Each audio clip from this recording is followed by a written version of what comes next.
পিঁপড়ে ও পায়রার কাহিনী।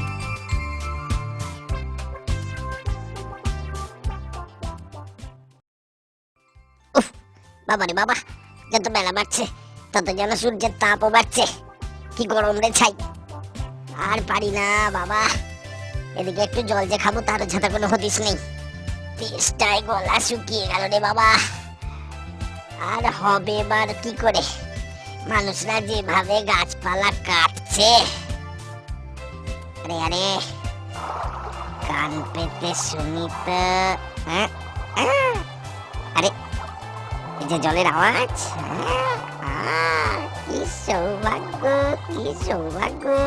মনে হচ্ছে পাশেই কোথাও নদী বয়ে যাচ্ছে। দেখি তো, ওরে বাবা, কত জল, কত জল। এবার আমি প্রাণ ভরে জল খাবো। কত জল।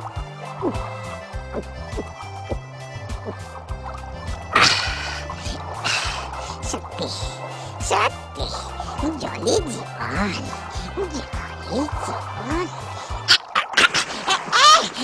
কে আছো, কে আছো গো?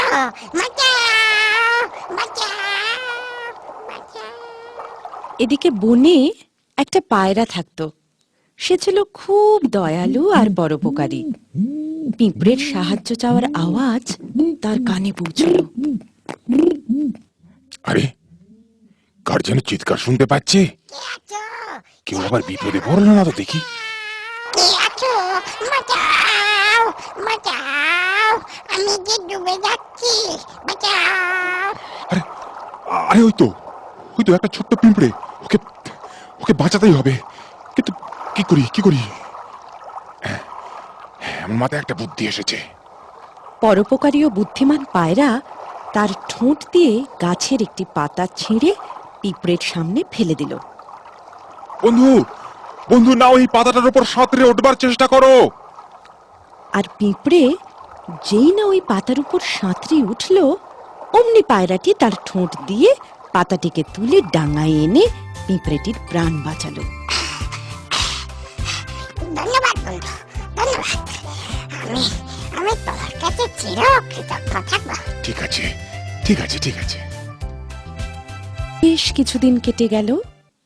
একদিন এক ব্যাদ এলো নদীর তীরে শিকার করতে, আর তার চোখ গেল গাছের দিকে বসে থাকা সেই পায়রাটির দিকে। একটা পায়রা দেখছি। আরে